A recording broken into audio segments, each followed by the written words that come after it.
Hello and welcome to another episode of the Mastermind, Body, and Spirit Show. I am your host, Matt Belair, and I am so excited to introduce to you today's guest, an author that I read way back in the day, and we're coming for full circle now. He's the author of 35 books on world spirituality, translated into 20 languages, including The Jesus Mysteries, which was a Sunday Times bestseller and Daily Telegraph Book of the Year. He has been exploring spirituality since a spontaneous awakening when he was 12 years old, which led him to continually experiment with the ways of transforming consciousness, including intensive meditation, studying for a BA honors in philosophy, ingesting shamanic power plants, and working with the dying. He has written books about all major spiritual traditions of the world, showing that at their mystical heart, they point in different ways to a transformation of consciousness characterized by an experience of all-consuming oneness and all-embracing love. Over the last 15 years, he has been articulating a new approach to spiritual awakening for the 21st century, which is life-affirming, heart-opening, and intellectually robust.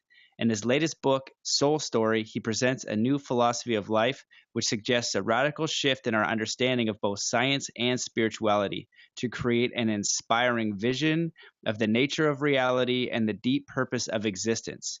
He speaks and runs retreats throughout the world where he guides others directly to what he calls the deep awake state.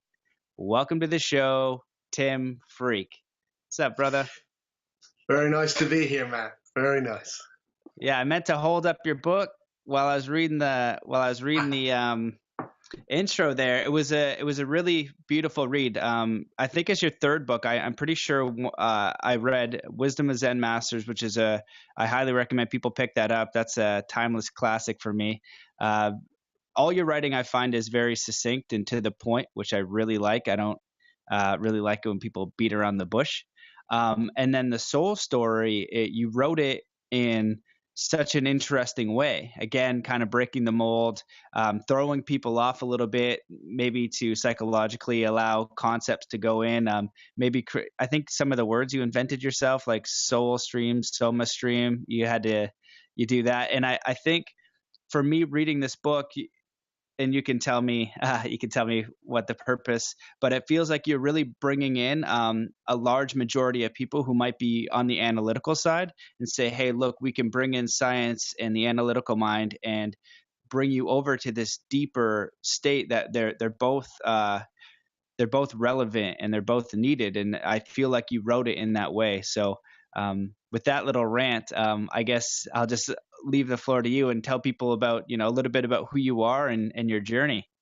Well, I definitely did want to do that, Matt. I mean, sometimes I look at myself now and I think I'm just greedy.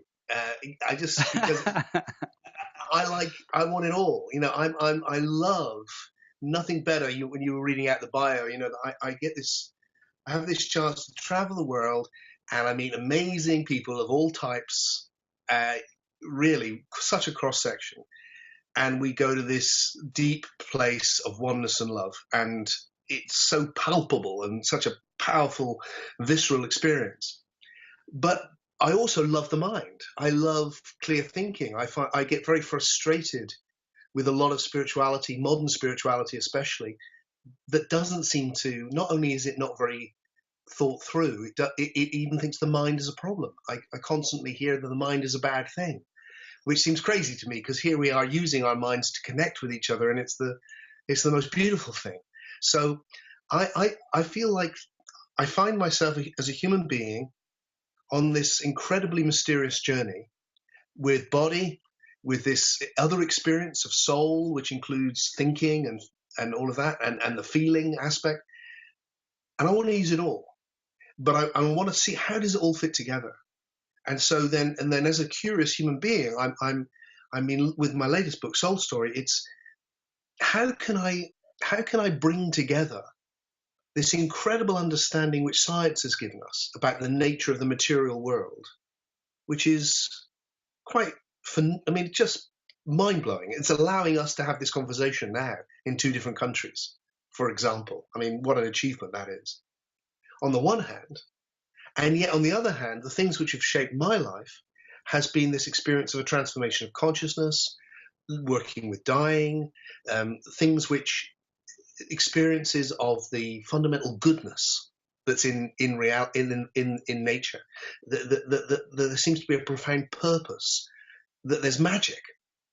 How does all of that fit together with all of this? Do we have to just choose? Do we just go, well, I just believe in the magic and don't think about it? Or do we go, well, the magic's just an illusion because it doesn't make sense? Or is there a way we can actually embrace both? And I have a deep conviction that reality is both.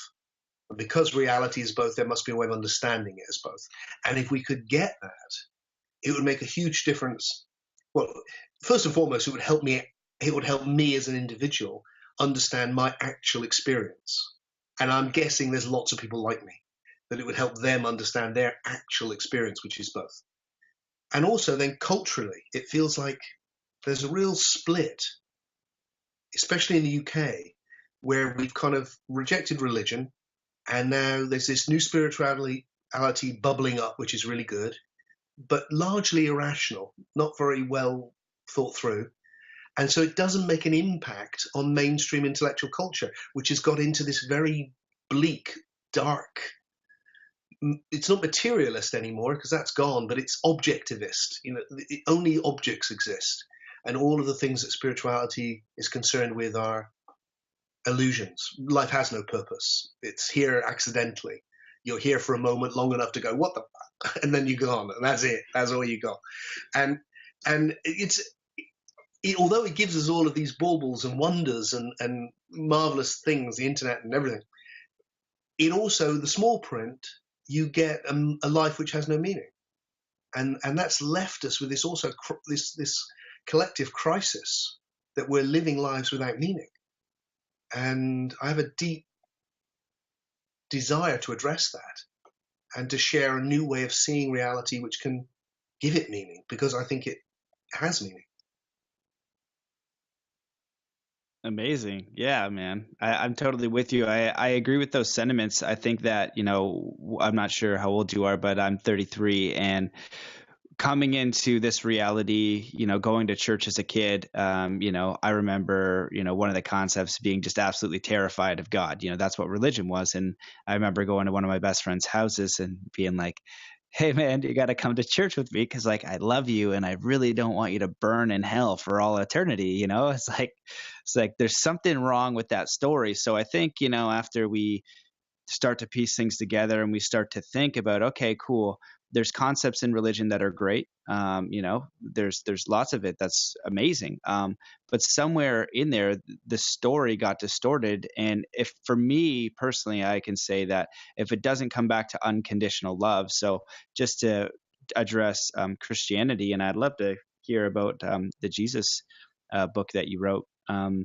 But just to address that, I read a book called Jesus and the Essenes. And it was about Jesus in the Essenes is the Aquarian Gospel of Jesus the Christ and his story. And it had nothing but unconditional love. And I was like, that resonated more. The second that we get into, if you do this, you're bad and you burn in hell, and then that. And so all of a sudden, the younger generation mind started to slowly get away from the church. And now definitely the kids coming in, it's whatever percentage it is a lot lower than before. So now we're left with this kind of no spiritual guidance, in this, there's things popping up here and there. And to me, I think it is very important. We've lost our connection to God, to nature, to source. And, I really like the book, Conversations with God, because it comes back to unconditional love, or you could say nature, or you can say the universe, or your higher self, or whatever you want to describe. But as you said, and you found in your research that it does come back to unconditional love. It comes back to this loving, accepting place. And that's where the truth is. So I feel like what you said is super important, and I should probably formulate a question during this rant. Let me rant. just come on that, Matt, because it feels like what you just said there to me is like that. For the telltale sign for me is the love. If the love isn't there, it means nothing to me. So the philosophy, it supports the love, or it comes from the love, both. But the love is the center, because the love is how the oneness feels. When you wake up to that fundamental oneness of being, when you realize that you're not just contained within your skin, that actually that there's a deeper level to who we are, which is in connection with everyone. That is an experience of this unconditional, unlimited love, universal love. And the thing I love about Christianity, especially in its deep Gnostic form, the form that I was writing about years ago, I think, well, the love is so much at the center. I mean, you've got this.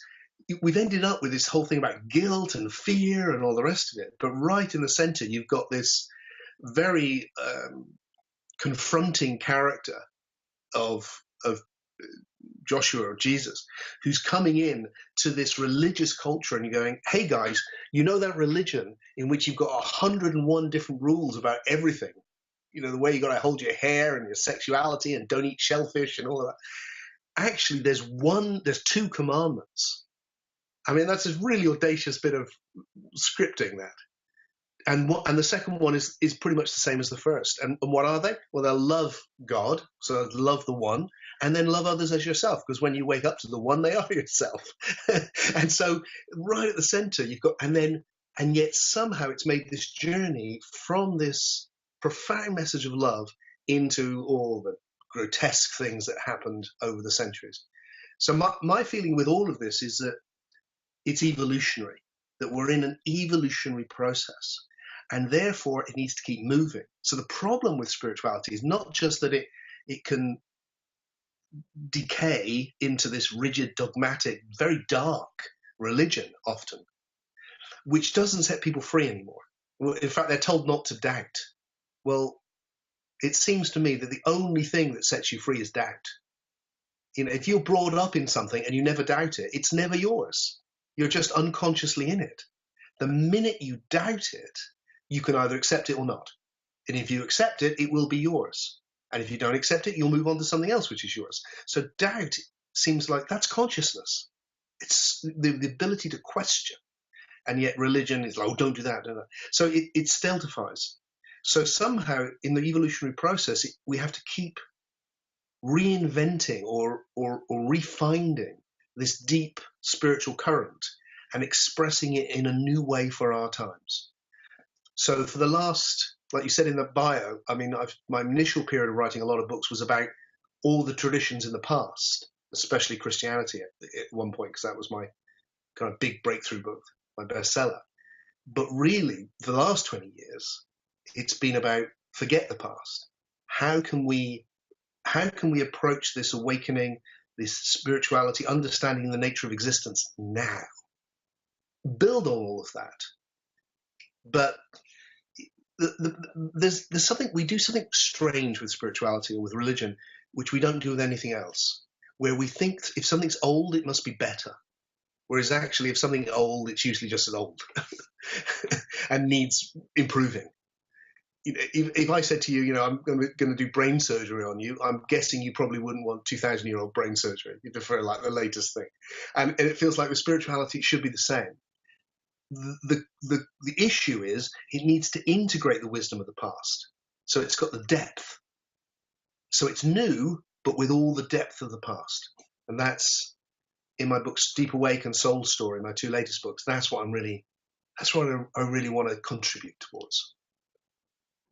That's amazing. Yeah, I definitely agree with all those sentiments. And to have spent 20 years looking at the past, that's a lot of research.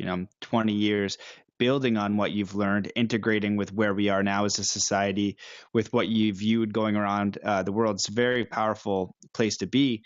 And we spoke a little bit before just about that consciousness is now becoming cool. Spirituality is becoming cool. There's even a hashtag called woke. And I was on a plane with this younger Black woman, and she told me that we were describing it. We're having a really great plane ride. She was afraid of the flight, so I kind of like talked her through it. I do sports psychology, so I was able to calm her down. She's freaking out a bit, but she was going through her fear of having her first flight. Anyway, she had educated me that woke was a hashtag, and I can't remember her exact story, but she said it would have been similar to a Middle Eastern person if she were to wear a turban and say, "Oh, I empathize with you because I'm wearing a turban," as if this person empathized with her because she was black for whatever she had done. And as she told me the story, I was like, "What? Like that's so." Like not even close to hitting the mark. And this young lady was really awake. She was really wonderful, you know? And so I think people are really missing on the whole, really deep knowledge, deep teachers where they integrate the past and they can it's hard at first to go through the baloney because there's a lot of information out there. So I guess with all of your research, because when you go into religions, I read your book on Zen, and I love that book, and I studied Zen for a long time. I looked into religions and spiritual teachings. Right now I have the Masters of the Teachers of the Far East. Jesus is in that book. It's awesome. So with you studying all these religions, do you see like a common ground? I think I know the answer, the common ground or the common teachings. Like where do you think they went right and where do you think they went wrong? And how do we build on that moving forward with where we are today? Sometimes it feels to me like there's this state, which I now call simply being deep awake. This is a natural state. I was very lucky. I had a spontaneous awakening when I was 12 years old. I wasn't in a church. I wasn't meditating. I wasn't reading a book on Zen. I was sitting on a hill, just with my dog, looking out at this little town where I lived, thinking, why are all the grown-ups pretending they know what's going on when they don't? And that was it. I was just there, and I used to go there a lot, just thinking, God, I'm in this huge mystery. Why does no one seem to notice that I'm in this incredible, we're in this incredible mystery? And something just happened, and I went into this awakened state. And it didn't last that long, I don't suppose, but it had a huge impression on me, and I've been exploring it ever since. And what I think that set a seed for me was that this is just natural. So it's there by virtue of our humanity. So not surprisingly, human beings have woken up in different ways throughout history and in every location. So what you find is it's a bit like, for me, it's like food. It's like, well, it doesn't matter where you go, you will find human beings talk about food because human beings eat. That's what they do. Different food. If you go to Australia, they think widgery grubs are food. But wherever you go, it will be different, but there will be something which is the same. And this awakening is like that. It's the same, but then it's interpreted through the cultural language which is available. So, for instance, the first place I went with it was a Christian context because I'd grown up in a Christian thing. So it was like, oh, I think I've experienced God. That was my initial impression. It's a being of love. I'd experienced this huge love. That must be what's happened to me. And I felt this incredible devotional relationship develop. Had I been somewhere else, probably I would have interpreted it differently. But the fundamental thing's the same.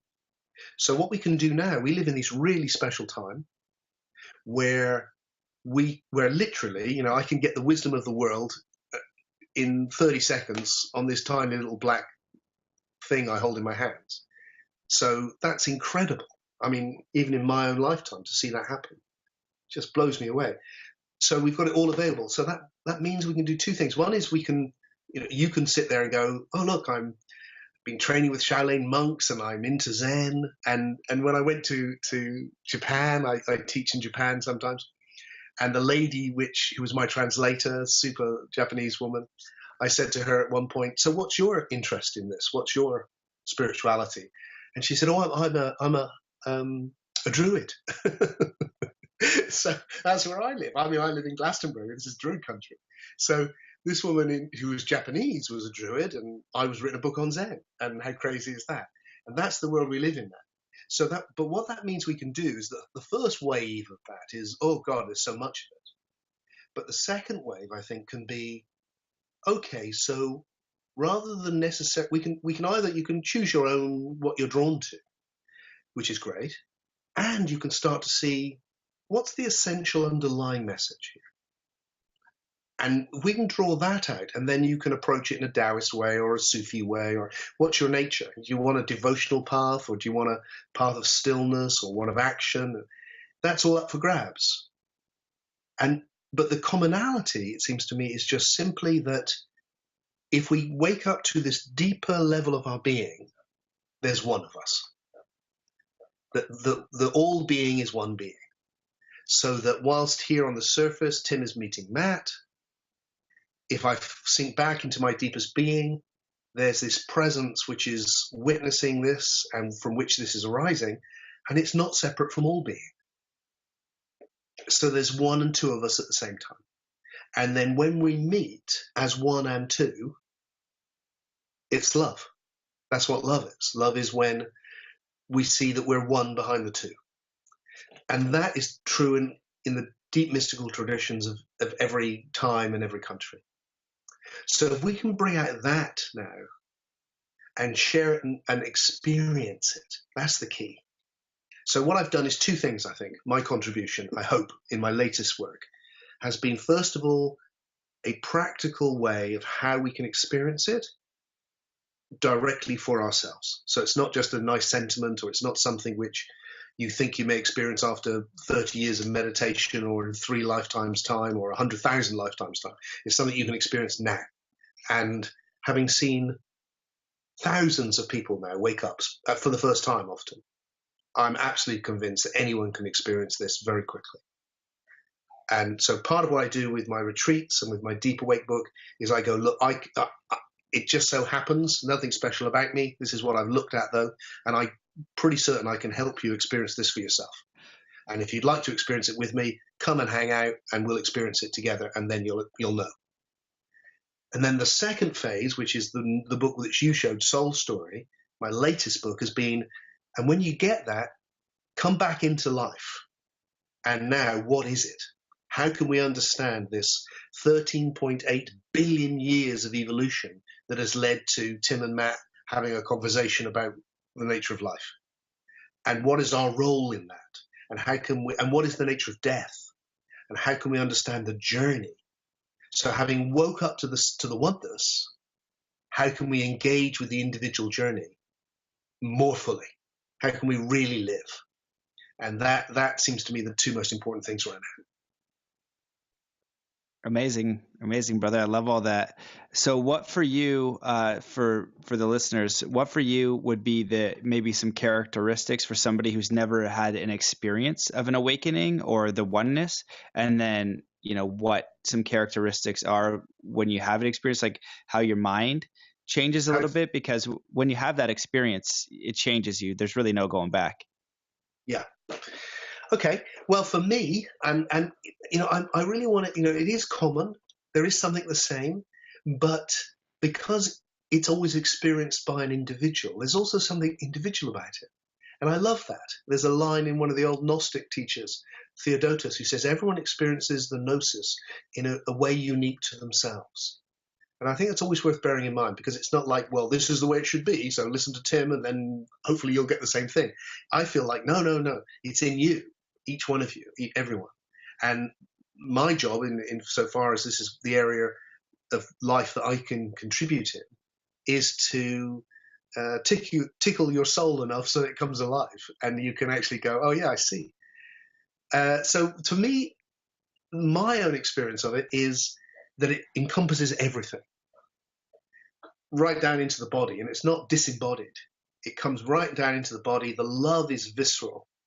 I remember a gentleman saying to me who came on one of my deep awakening retreats, he said, if I get this deep awake state, will I know?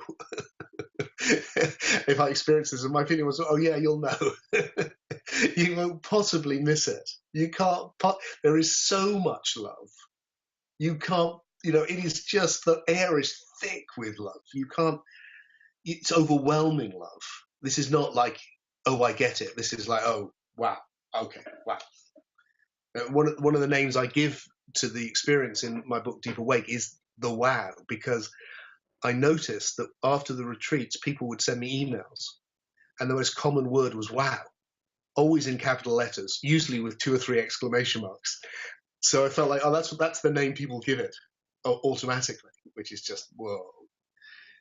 So what's it like? I think there's this fundamental love. That's the key thing, the biggest thing, and this sense of oneness. But it's important with the oneness that the separateness doesn't go away.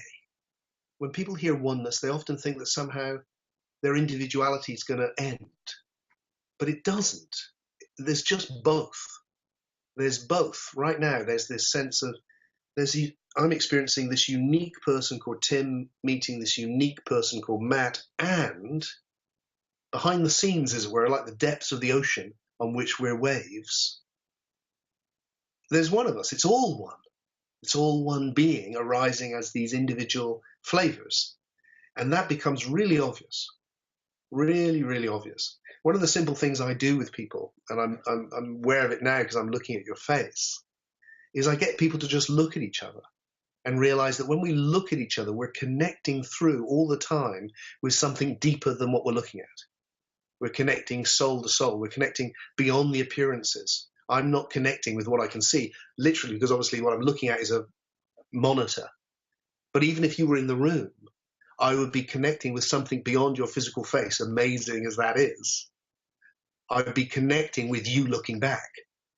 And while I get to see your face, I don't get to see you looking back. That's beyond form. And yet there it is. So one of the things I find that I see these simple, when I'm in the awakened state, these things become more obvious to me. Like, the deeper I go, the more obvious that becomes. So the oneness, the love, the sensual aliveness. I remember when I was a kid, one of the things that used to really get me was color, just like, wow, blue sky, wow, or the sound. Or the feeling of air on your skin, or just that really deep appreciation of experience. That's a characteristic. And then the other thing which seems important is, well, in the ancient world, it was called a gnosis, a knowing. And in the East, it's called Gnana, also means knowing, same word, in India. And what, to me, that refers to is this profound sense that arises quite spontaneously of knowing something actually before words. Something so close you can't quite put into words. And when I try to, it sounds very childish, but actually it's the deepest thing I know. So in my latest book, Soul Story, I thought, well, the phrase that comes to mind from me from this gnosis is, I know that life is fundamentally good. Despite everything, despite all the suffering, and the suffering is awful, and the horrors are huge. But despite all of that, fundamentally, underneath it all, something profoundly good is happening. And it's worthy of faith. Not faith that everything will always turn out well for Tim, because probably it won't. But faith in something deeper.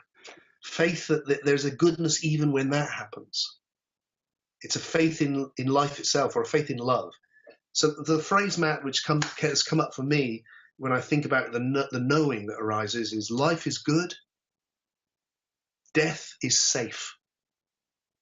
It's okay. There's a profound sense in me that this dying business is going to be much better than we expect. But it's all right. It's all right. It's okay. It's not, it's natural to fear it, but it's all right. So life is good, death is safe, and what really matters is love. Now, as I say that to you, I mean, I don't think it'll be like that to you, and probably not the people listening to this, but there's a sense in which that could be really naive. Life is good, death is safe. What really matters is love. Yes, and unicorns and rainbows and blah, blah, blah, blah. My need to root it in intellectually robust philosophy is so that it doesn't become that. So that I can go, no, I don't think that's childish. I think it's actually the most profound realization you can have. And when you have it, you know that it's okay. You can actually engage with the journey of life. You can dare to live, because I don't know how people who don't have it get through, because life's so scary. If I didn't have that profound sense of inner safety, I don't think I'd make it. And I'm eternally grateful that my life has given it to me, because I'd be lost without it. Awesome, brother. That's a really beautiful answer. I definitely agree with all the sentiments there.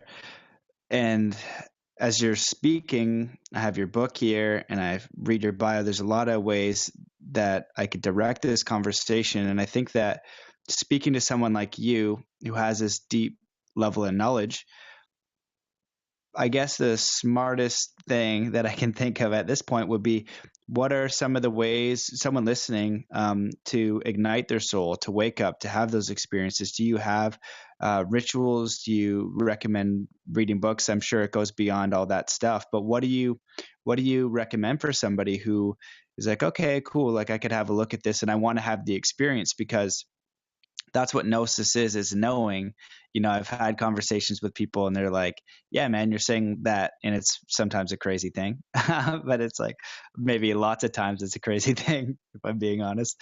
But they're like, you're saying that like you know it. I'm like, yeah, I do know it because I experienced it directly. So I know it. And then it made me think about truth. And truth, there's two that I've kind of deduced now. Maybe you can help me out with this, but one of them is my truth, my direct experience. So if I see a unicorn go down, like, holy shit, that's a unicorn. And I'm looking right at it, that's my experience. It's my truth. I saw a unicorn. I had Sandra Walter on the other day. She's experienced Bigfoot, but she also lived months of the year on Mount Shasta meditating and seeing all kinds of crazy stuff. So how the heck do you know what she experiences? I can just relate if I think she's telling me the truth. So there's my truth, the individual truth. And then there's the all truth, the one truth, like the beyond knowing that's, this is just so true. It resonates with your gut and everyone else's gut. It's just the truth. So that's what I've deduced. So with that rant, I'm wondering if you can just speak on how people can have this experience, because once you have the experience, then there is no going back. And then it's true for you. And that's what matters. It matters that you create the feeling, right? And I love your approach about it, where it's not, I'm the guru and you come to me so I can do this. It's like, nah, here are some things that I've learned through lots of study that have helped me have this experience, and I want you to have it. So stop rambling. Absolutely, Matt. So the first thing is I want to say about the stuff you're saying about the unicorns. My feeling is, even with everything, this use of questioning, of doubt. I'm a child of Socrates, I guess, as a philosopher, and it feels like it's very important, because when I'm saying, look, I have this gnosis, that doesn't mean that I don't hold it up to scrutiny. What does it mean when I say life is good? What does that mean? So if I see, I've had all sorts of strange experiences, loads and loads of strange experiences, but I need to hold them up, and some I understand, some I still don't. And it's important not to just take them on face value.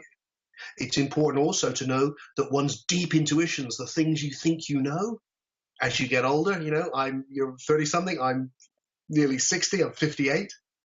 And, I can remember that when I was in my 20s, I knew that my guru was the Lord of the universe. And it turned out he wasn't. But at the time, I knew that, like other people know that Jesus is their Lord and Savior. And then they wake up one day and realize that things aren't quite what they thought. And so even with that deep knowing, it's important to keep realizing you can interpret it wrongly. There's maybe further to go. The understanding, I've thought many times that I've arrived. I thought, when I reached the oneness, and really, I thought Tim had disappeared and I'd finished. Turns out I just started. Now I'm hopefully a lot more humble than that. I constantly feel like a beginner, and I realize that wherever I get to, there's always going to be far more. And I'm glad to say that. I love that. So that's led to this approach I have to awakening, which is very much against the Eastern guru model. Partly maybe because I was involved in it when I was younger, and ended up thinking it wasn't a particularly good thing. Mainly because it disempowers us. So my interest is empowering people. I want each individual to go away feeling like they've woken up to their deep essence, and they can live their individual life feeling deep self-empowered. And so if you in the spiritual models where there's the elevated guru figure, that actually disempowers people. Just all the time. It empowers the person, they become special, but that specialness is in the way because the specialness isn't in someone else. In the Zen tradition, they say if you meet the Buddha on the road, kill him, which is typically extreme because it's Zen. But what they mean by that is the Buddha isn't outside of you. If you think the master is the Buddha or the Buddha is the Buddha, you've missed the whole point. You're the Buddha. When I was in Japan, I love these paintings they do of the Zen masters. And they make them deliberately look stupid or ugly because they don't want the students to project on them and turn them into, the Zen master. They want, the Zen master is just a guy, but he's somebody who's hopefully got something which he can share, and one can accept that and be grateful for it. But that's it. And then it's in you. So what I do for people is that. Now, one of the things you can do right away is people can go to my website, timfreke.com, and there's meditations they can have a look at and all sorts of free stuff. My book, Deep Awake, is very good for the practical awakening. The best thing by far, and I mean it's difficult because I love spending time with people, because when I get to spend a weekend with people, I do these things called the Deep Awakening where we have like 30, 40 people, and we do these things together, which enables us to go deep into this deep awake state very naturally.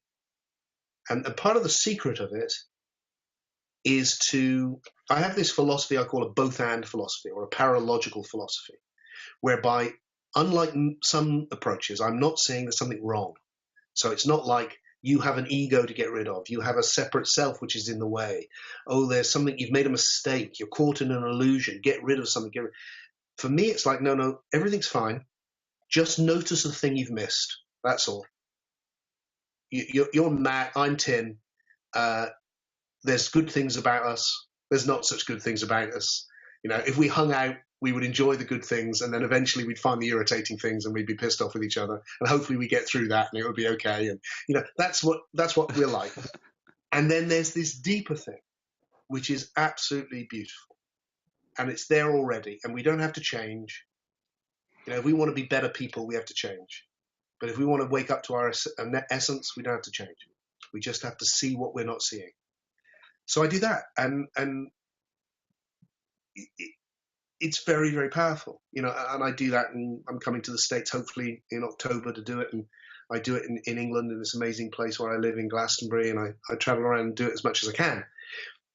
But obviously that's like traveling, but one thing you can do just straight away, it feels to me, one like simple beginning, just to do that, to open up the doorway, really simple, is just to right now, actually, to just stop and recognize what a profound, breathtaking mystery it is that we're alive. To let go of all of that story which we get in our cultural story, all of that, the way we've been told it is, and just recognize that fundamentally we don't know what it is. That we're in a universe full of 100 billion galaxies, we're told. That's not stars, that's galaxies. And we're here at this end of a process of evolution, which currently we think has been 13.8 billion years. And we're experiencing this. To me, that is such a profound mystery. And the minute I put my attention on that mystery, consciousness changes straight away, instantly. You come out into a deeper place. And when I was 12, I think that's what happened to me. I just put my attention there, and I went so deep into the mystery that this whole deep awake state just opened up. So that's something which is so easy to do. And you can do it anytime. You can do it right now. You just focus in on that profound, wow, this is happening. And to really see it. Like, I mean, one of the things I love about science is the way it's undercut everything we presume about our experience. That science has gone into Science is the opposite of spirituality in some ways, because spirituality is all about going in. Who am I? Who am I? Who am I? Who am I? Where science is all about going out. What is it? What is it? What is it? What is it? And they fit together perfectly. And the what is it people, who I admire immensely because I'm not one, have gone out into this and gone, what is it? What is it? What is it? This is what really exists. What is it? And then they've looked right into it and it's disappeared. So that, it's not there. And to get that, to just feel your hand and go, okay, science is actually saying it's not there. It's all empty space. And then you start to get this numinous quality of how profoundly mysterious this thing is that we're in. And that changes everything, don't you think? Yeah, absolutely. Well, what came up for me was, what was that quote? You'll probably know if you like Socrates, like the intelligence of a man is not by what he knows, but the questions he asks, something along those lines. And so, yeah, I don't know who said it. It's in that area though. So the one from I totally Socrates agree. I always love. Sorry, Matt. Which The one's one that? from Socrates I love is that in the ancient world, the Oracle of Delphi, which was this incredible ancient oracle above which it said, "Gnothi Sita, know yourself."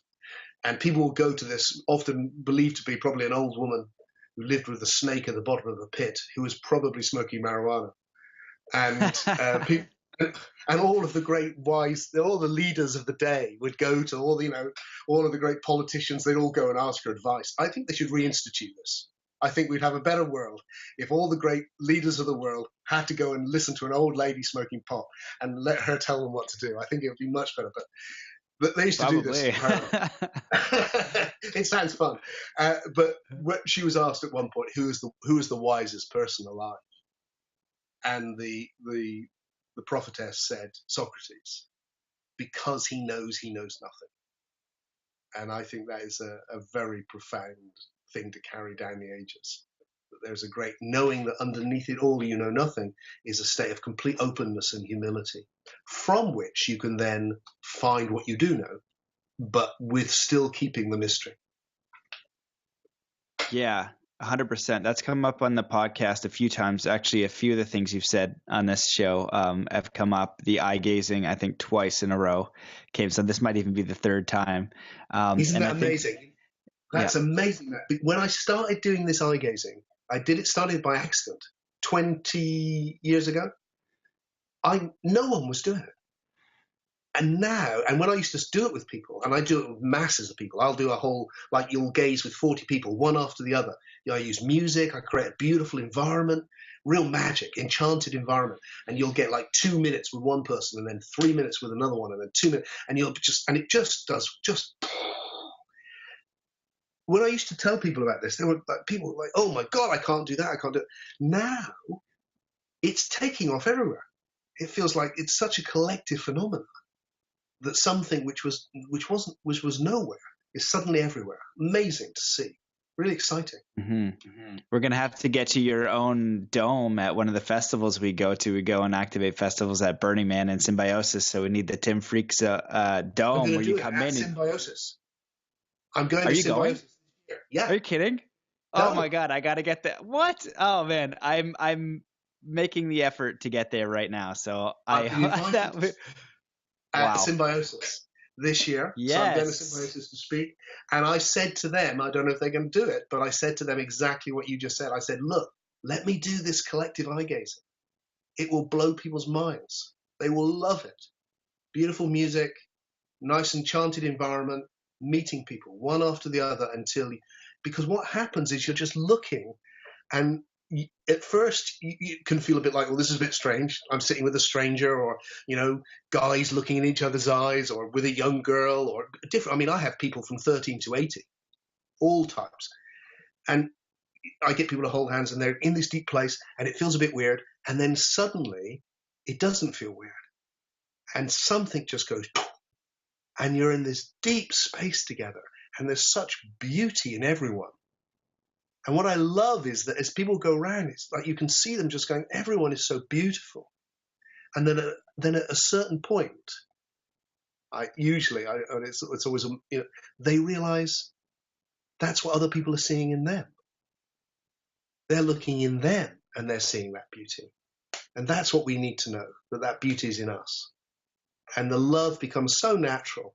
And because if you don't set it up as a big deal, as a spiritual thing, and with, it just becomes a natural thing. And the emphasis isn't to try and be spiritual. So when you come to one of my events, it's not about, hello, yes, I'm on spiritual retreat, and my back is straight, and I'm speaking in the right way, and I'm calm. And for me, it's like, be yourself. You can see what I'm like. I have to throw my arms around. I get overexcited. If you're like that, be overexcited. If you're really calm, be really calm. If you're quite quiet, be quiet. That's lovely. If you're kind of gregarious, be gregarious. That's lovely too. So be yourself. And that enables people to enter in and experience this really deep love. So, yeah, symbiosis. I'm going. Wow, man. Well, I don't want to go down a hard sidetrack because I definitely could. We'll talk about symbiosis after and all the amazing stuff that's going to happen there. But I'm so excited that you're going and you're going to create an experience for people. For me, festivals are very transformational. They call them transformational festivals for a reason, because in the same way that you wrote your book in a little bit of a different style, when we can kind of disorient people's realities a little bit, create a loving environment, and then give them experiences they're not used to, they're more open. So, I work kind of like every festival I go to, I work kind of as a shaman. And by shaman, I mean, I help people see a perspective they're unable to see themselves, or they haven't been offered before. So if you tell me, or, this is an issue, or I'm just like, do you want to talk about that for a second? And then because of the environment, I'm able to kind of do mental surgery very quickly, and it's awesome because they're now open to it. Most of the time they're kind of in their regular life and don't have the time to think about that, or who you even ask those questions to. But at a festival, it could be just the person beside you. It just offers you deep wisdom, and it's amazing. So I'm gonna we're gonna talk about that after. I'm really excited about that, and I'm so happy you're going. But now that I have you on, again, with your book, I can pick up pretty much any chapter and go deep on. And we're talking about the evolution of purpose in life. And so for somebody who's listening to this, how can they connect to their purpose, to a higher meaning, to these experiences? Because you've got different stages. For me, you've got the stage of in, let's say, the rat race, right? And you're like, that's fine, and you can find fulfillment and happiness there. So waking up in that state, what does that mean, and how do you transform your life? Then you've got someone that's like, oh goodness, I was in the rat race, now I want to pursue my life as a banjo player. And I really like what you talked about is the uniqueness. And for me, the spiritual guru is the second that you're kind of talking monotone, I almost shut off, because if that is you, then that's great. And you're totally right in celebrating in who you are. And that's what a guru is. That's what an awakened person is. They're realizing and connecting to who they truly are, not worrying about what they're not, doing things so the external world says so. And, for me, I can kind of, I had to question that for myself, because I got the Bruce Lee suit, and I got this cosmic hood that I wear, all these shiny things. I have these huge rings. Most of them are gifts from life experiences of me traveling. And then I get this sweet garb, and I love rocking it. And so I was like, oh, am I trying to be something? I was like, nah, man, that was a gift and it's super awesome. Wear it. I was like, okay, cool. Just checking. So exactly. Then you've got, just check it, right? Who knows? Somebody could check me too. Make sure. But then you've got the people who are kind of doing what they love, and they're trying to make a life out of following their purpose. So with everything that you've, and I fell into the trap of when I read Tim's soul story, then I'll know. And then when I read Zen Masters, then I'll know. But then when I go to his workshop, then I'll know. Then, I think the best investment you could ever make is in yourself. Always just learning and growing in the direction that you want to learn. And with that huge rant, my question is just how do we connect with our purpose, with this love on a daily basis, when if we're just starting used to it, or maybe we're advanced, we got a lot of 3D baloney to deal with, a lot of fear, a lot of programming, a lot of habits. So how do you give people a little bit of a process to move towards their purpose, to more love, to more of that experience, and to that inner knowing? Yeah, huge question, Matt. I mean, yeah, really big question, and a good question. You wrote a book on it, so lay it on me. For me, it's like I've followed that all my life, right the way through. There was never a time when I didn't. So I never had to face that. How do I get out of this? Which I know a lot of people do. For me, it's like I made the decision very early on, and so my own life and my own advice is always find what matters. So for me, it was like, well, what matters is I want to understand and make the most of this journey I'm on. And if anything which I'm doing doesn't feed into that, then I need to change it. And there's a price. One of the problems which we get, I think, is that there's immense superficiality around spirituality, so that it's very easy to hear people say, "Oh, look, just follow your heart and everything will work out." Follow your heart and things will work out sometimes, and other times it won't. What I love about Joseph Campbell, who very famously, he took the line, I think, from William Blake, "Follow your bliss," which I think actually was from the Upanishads. Follow your bliss, and it became a very famous line of his, and it's beautiful. Follow what brings you bliss. Towards the end of his life, he said, I should have said, follow your blisters, which I really like, because that's my experience too. It's like, yeah, if you tune into what your deeper purpose is, then don't expect it to be easy. Expect sometimes to go like, wow, there's flow and magic, and it just all falls together. And then expect challenge, and expect things where you need to grow and things get broken down so they can grow up again in a different way. And expect a life. And don't expect that you'll find out that you're all powerful and by just imagining it, it will happen. Because what you'll find in my experience is that sometimes you'll imagine it and it will just happen. And then other times you'll imagine it and it just won't. And that's because it's a very big thing we're in, this journey of life. It's not simplistic. It's not superficial. It involves lots of different currents. But through it all, you become something.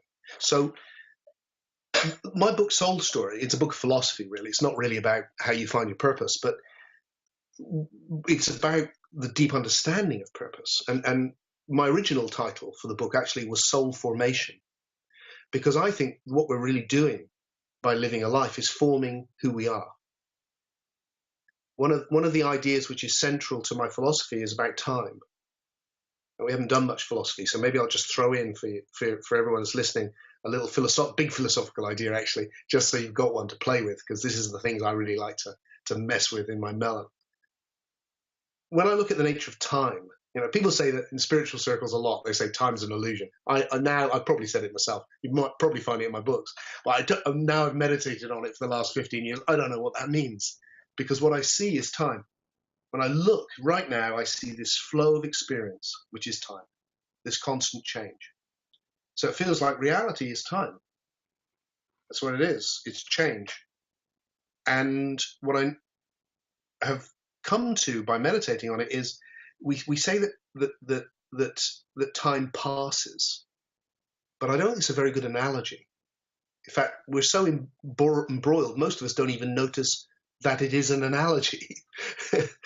When we say that, we think it's just a description, but it's not. It's an analogy. A better analogy, I think, is that time doesn't pass, but rather time accumulates. That there's more past now than there was. There's always more past. There's more past now than when we started having this conversation. There's more past now than when you were younger, when I was born, when the Big Bang happened. There's always more past. And the past doesn't go anywhere.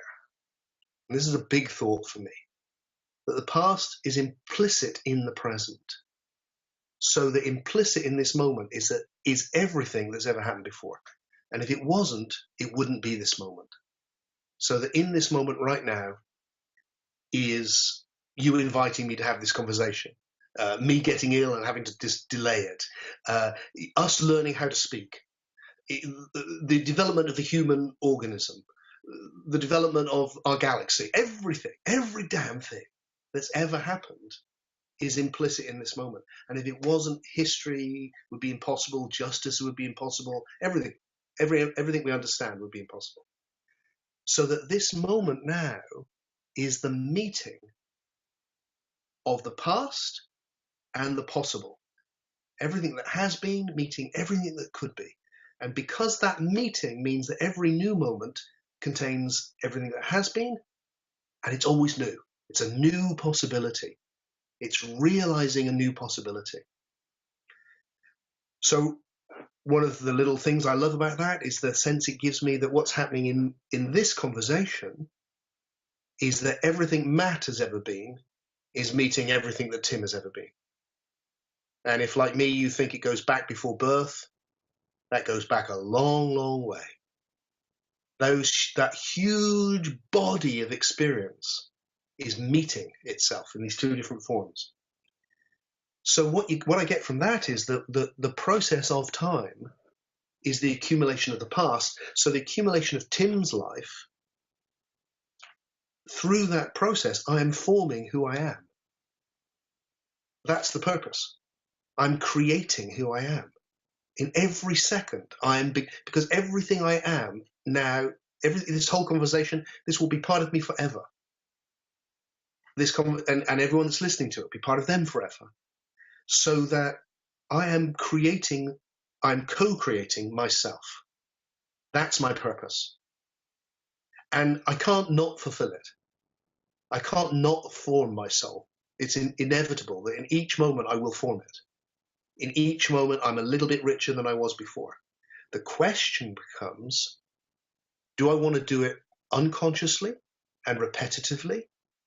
Or do I want to do it creatively and consciously? Do I want to go, how do I want to create Tim? I didn't get to choose where he was born, what language he learned. I didn't get to choose what he looked like, but I get to choose what I do with this now. So that the deep purpose, beyond do I play the banjo or do I stay in my dead end job? Do you know what? Could be either. Because there's something bigger than both. And what's bigger than both is choose how you're going to form who you are, both in those big decisions about your vocation, but also in those everyday little decisions about how you treat the people you love, how you treat the people you don't love, how you choose to interact with the strangers you meet. Everything you choose, every choice you make will create you. So pay attention to those choices and create yourself in a beautiful way. That feels to me the deepest purpose. It's incredible, man. I don't have the sound effects on here, but I wanted to do a mic drop for you. That was a very, very outstanding answer. And, I didn't even want to comment on that. What it just made me want to do was reflect on it, reflect on the thought experiments. It's so important for us to take time to think. So as you're saying it, I'm thinking. And so, for anyone listening, you can push pause on the podcast or whatever, but have a think on that, because that's powerful stuff. And for me, when you're talking about creating our life, maybe that's one of the fundamental differences between me and some of the people that I coach or work with or help, is that I have a journal now. It's the same journal I had probably when I read your book, and the same journal I had 15, where I'm questioning who I am, what reality is, what do I want to create for myself.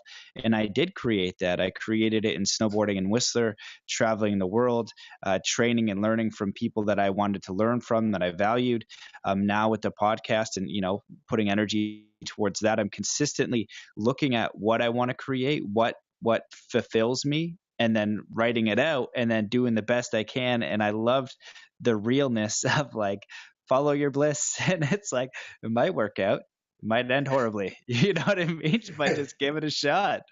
Yeah, because what is going to be better, to reach, it's like, it seems from the thousands and thousands of accounts that we have now, that when you die, one of the first things that will happen is that the past, which hasn't gone anywhere, will be obvious to you. Socrates said, people fear that death is forgetting. Don't they know that death is remembering? And it seems to be true. From everyone's near-death experiences, it seems to be remembering. So you get to see all that you've been very clearly. So I figure, when I see all that Tim's been, do I want to be sitting there going, wow, that was so dull? Or do I want to be going through going, well, it was a bit crazy, but hey, at least I gave it a go. At least I went, it's like we're alive. We're alive in this mystery on this ancient planet, living for this brief moment. I get to be Tim and the older you get, the old people said to me when I was your age, it'll go so fast. And then, do you know what? It went so fast. It's like the buggers were right, and here I am now thinking, wow, exit door, I can start seeing it coming.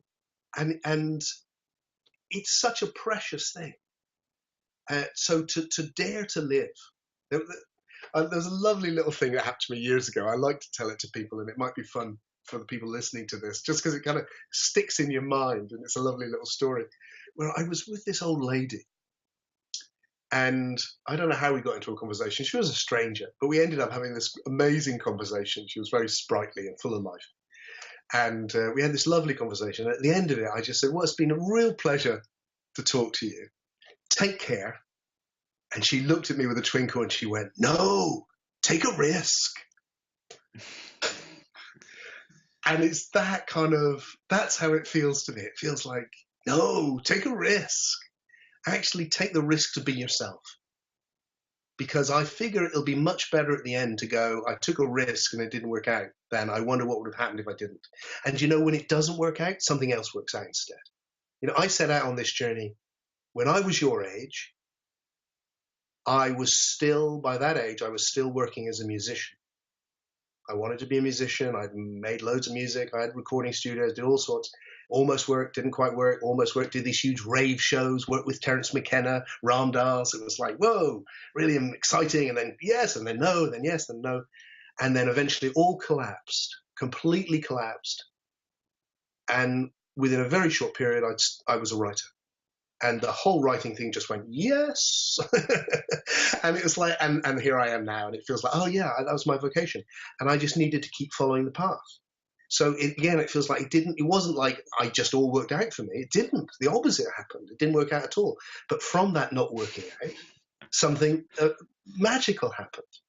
And that feels much more like the nature of life. And to trust that, whatever age you're at, whatever stage you're at, to trust. And that's when I said, I don't know, I was lucky, Matt. I had this from a young age.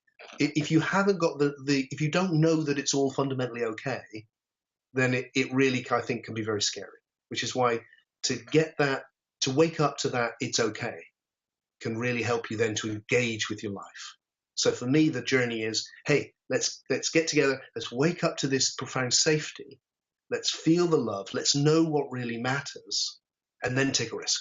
And then let's come into life and bring the best of yourself to life. Dare to do that. And not just for yourself, but to encourage, to give it away to others, because that's the best thing you can do. Just give what you've got. Give it away as much as you can, and support each other.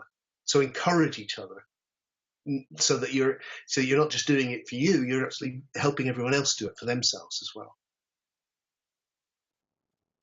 Amazing, man. All of that was so on point, so resonant, so deep, so beautiful. I love all that, and I agree. Super hard. I agree 100%. How do you say? Where I was going to go, and I was going to ask, what advice would you give to your 30-year-old self or 20-year-old self? And I would just assume that it's everything that you just said. I don't know if you'd want to add on, but that essentially it. I think it would be. I think it would be. I often think about that.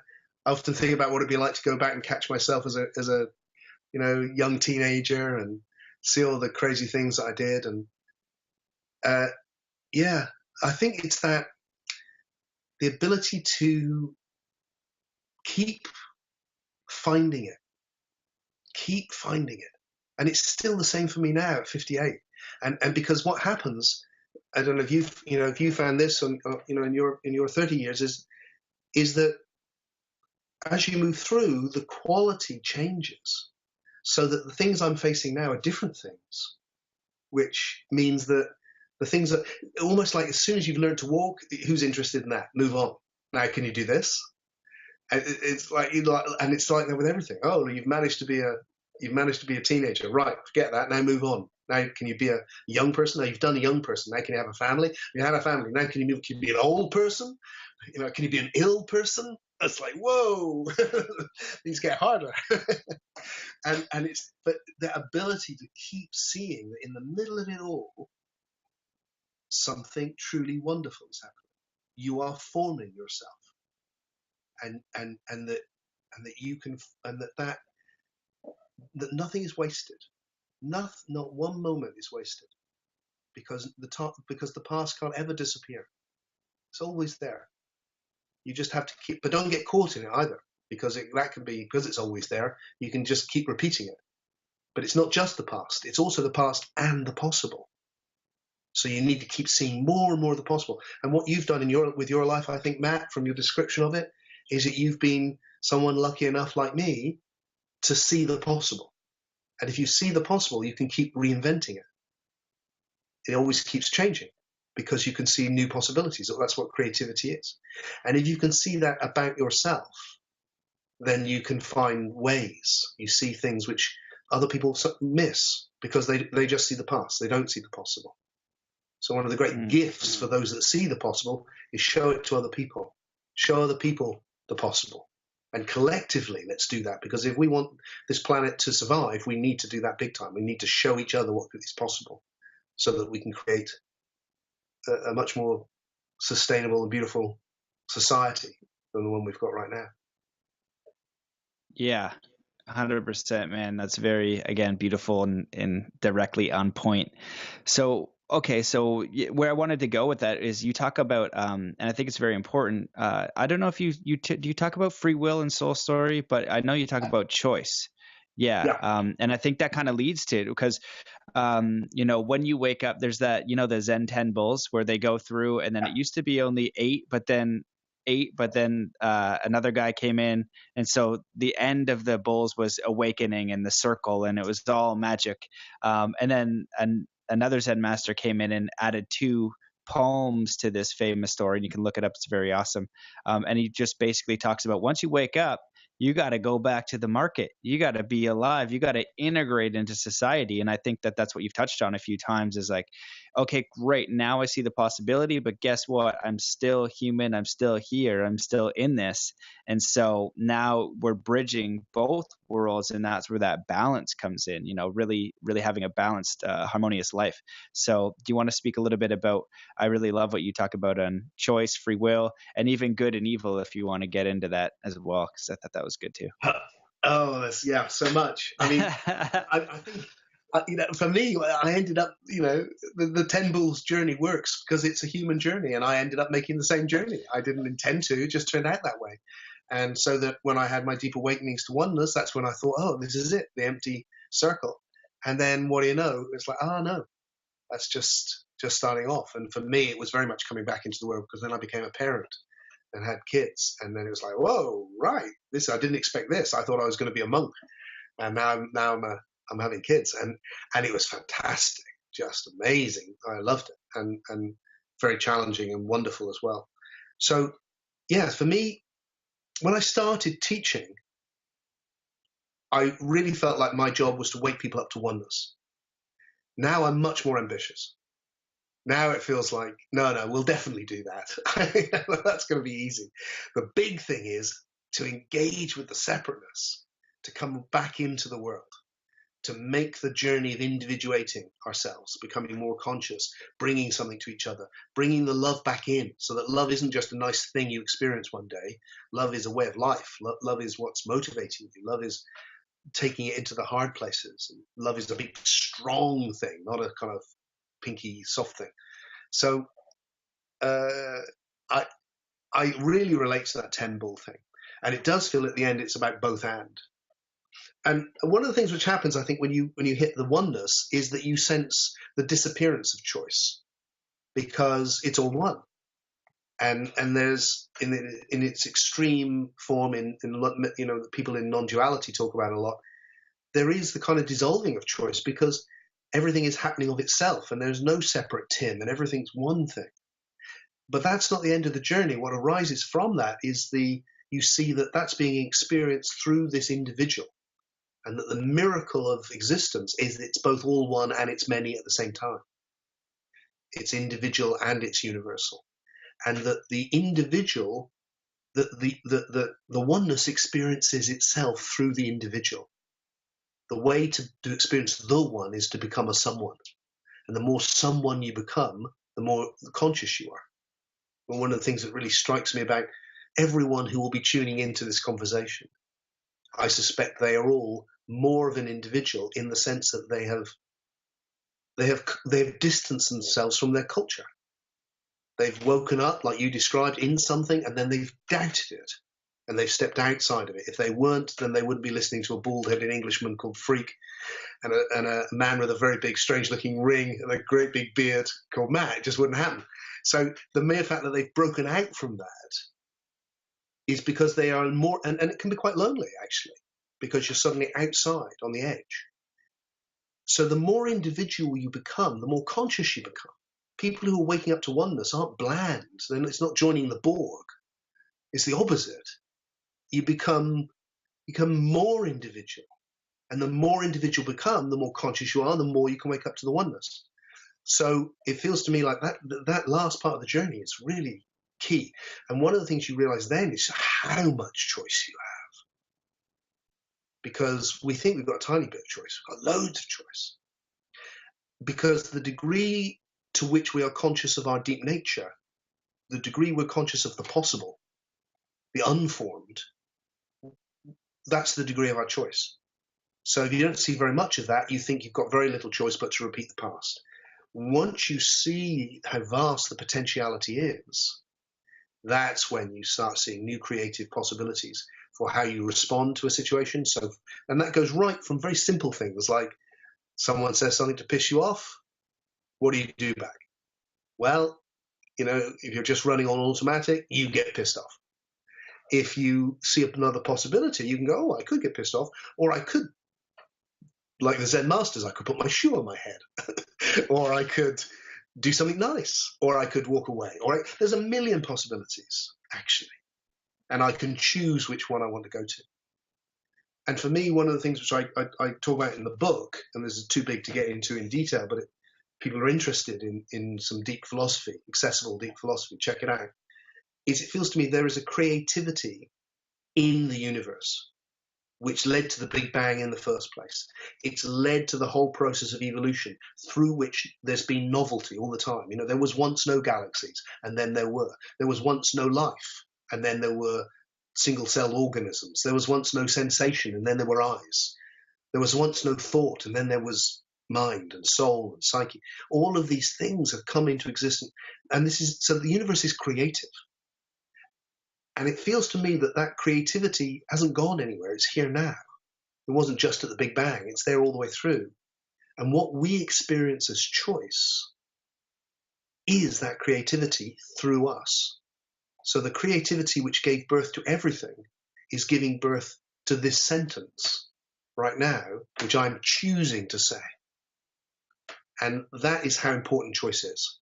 It's everything. And the more conscious we are, the more choice we have. So that as we wake up, we can have the choice as to how we create our responses in the moment, and that will create who we are. That will create our past, which defines our nature as an individual soul. Amazing, man. Yeah, I totally agree with that because you said a lot there. Let me just process for a sec. When we're talking about choice, that's really what consciousness and awareness allows. And I actually use that example around fighting a lot because I've trained martial arts pretty much my whole life. And, if I'm going to get into a bar fight, I'm probably going to win. Now, the UFC days make it more like the chances someone knows a little bit of training is more likely. But before the UFC, like you're totally toast. Like you have no idea what's going on. You don't know how to fight. Like I'm going to whoop you. Now, if you train a bit, well, now you probably maybe stand a chance.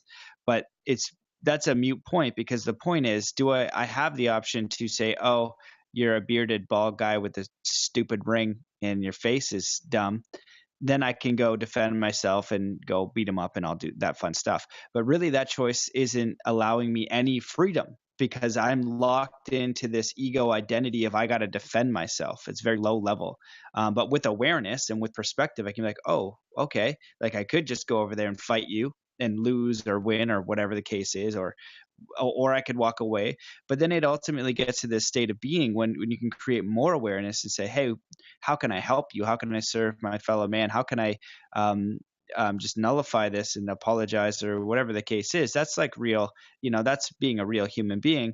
But beyond that, we have our daily choices. And if we don't have an ability to see options, and the more awareness gives you more options, and then you have the flip challenge of being discerning with which option to take, because like you said, it opens up. You're like, holy smokes, if I let go of all this stuff that's not serving me, then what would I do? If I could do anything, which you can, what would you want to work towards? If you had $1 million every single day, how would you live your life? Alan Watts says, what would you do if money were no object? Go do that, and then sort out money after, and that's been my model. And, it's like you said, it's worked out a lot. It's not worked out a lot. But I'll tell you, it's been really exciting. Yeah. So I think it's important to realize that through awareness you have options, and so how would we start to gain that awareness? Do you think it's asking the right questions, reading the right books, and then I was going to get into, oh man, you have so much here. There's a lot we can talk about. I didn't even get to like probably half the questions I wanted to ask, but here, let's go this way, because it's been such a beautiful conversation. I'm just going to read some of the stuff I have, okay? And you can kind of pick on what you're most passionate about talking about. And I highly recommend everyone listening to this pick up The Soul Story and any other your 25 books or wherever you have more information, because you're definitely a deep well of knowledge. Okay, so we got good versus evil. You talk about that. You talk about soul formation, which we touched on a little bit. Unconscious oneness to conscious oneness. That seems deep. You have an interesting way of describing body, soul, spirit. So I wanted you to talk about that. The self-realizing universe in moment zero. So we covered that a little bit, where you're talking about the beginning of time. How do we prepare for death? That was a question that was on the top radar of these questions. And, realizing your genius, recognizing your life matters. I think that's really important, and you touched on points. So with that kind of cluster there, what do you feel most compelled to chat about? I think we should do body, soul, spirit, and I think we should do that because I think it'd be great. All of those things. Hopefully there's been enough in our conversation that people who are drawn to, books come and collect people. That's my experience. The right people end up reading the right books very often, and a lot of my readers find they end up reading my books through some very interesting routes. So if someone feels, oh, I'm drawn to this, then I'm sure they'll check it out. But so let's do something that people can get right now. And you said, what can we do to find that awareness? Well, what we can do right now is just look at this moment. So if we look at this moment and ask the question, that great spiritual question, who am I? And the fundamental answer you get is, in various different languages, is we have a tripartite nature. Well, let's just start with the first two. Body and soul is the traditional words. Well, body, even though it doesn't really exist in the way we think it does, is nice and obvious. You can see it and touch it, and it's very cool, even though mine hasn't been very well recently, which is not so good. It is still very cool to have one, and I hope to hang on to it for as long as I can and appreciate it. So there's your body. We all know what that is. And then there's this word soul. Now, the word soul is a funny word because it's been used in a million ways. I think when I was young, I used to think it was some spooky thing that lived inside me and would pop out when I died or something. I don't know. But actually, for me, I want to return to the original meanings of these words because I think they can help us. And the ancient word in the West for soul was psyche, or psyche, actually they say it, but it's a Greek word, ancient Greek. Psyche. So what is the soul? Well, the soul is the psyche. We use that word now. And what it means is, look, pay attention to the moment. It's really, really obvious. You're experiencing two utterly distinct dimensions of reality. You always are. You're experiencing a flow of sensations, colors, sounds, feelings, all of that, the world. And you're experiencing a completely different set of experiences, which are the psyche, or the imagination, or the mind, or the soul. These are all words from different linguistic roots for the same thing. And that is a different, the imagination, or the mind, or the soul, or the psyche. It's not made of matter, is it? Just have a look. It doesn't exist in space, does it? Where is it? I don't know where it is. It's in its own dimension, but it's very, very real. And one of the ways that I like to get, I mean, as a philosopher, I love the obvious. I just love it because it's so interesting. And one of the obvious things to get is to really get that in the body, in the flow of sensation, right now, you and everyone that's listening are hearing me making funny noises. I'm making funny noises with my mouth. That's what you're hearing. But what you're picking up on is meaning. But there's no meaning in the funny noises. They're just funny noises. The meaning is all in the soul or the psyche. That's where we're connecting. We're connecting right now in a non-physical, non-spatial dimension. Through me making funny noises with my body, we're connecting soul to soul in this other dimension. And that's happened the whole way through this conversation. So that's the first thing. It's like our body in the world, and then we exist in and just as a little aside, I'm not going to go into this, but just as an aside, one of the things I think we can do is that it can really help you then focus in on what the question is about life after death. Because the question of life after death, I think, is simply when this body dies and sensation stops, what happens to the imagination? Does the soul, that other dimension that we're experiencing all the time, does that continue or not? And my own conclusion, based on for all sorts of reasons, is yes, it does. Yes, it does. That is independent of this. And we're experiencing them both now. And then the third thing, which is the place I really wanted to get to right now, is what is traditionally called spirit, pneuma, or nous. In the East, it's called the Atman, or the Buddha nature. That there is a third element. What's the third element? Well, right now, I'm experiencing a flow of sensations and a flow of imagination. Then the question is, who's the experiencer? Who's the experiencer of all of that? And that's what spirit is. It's what we call the I, the deep I, the thing which is experience. A modern word would be awareness, I think.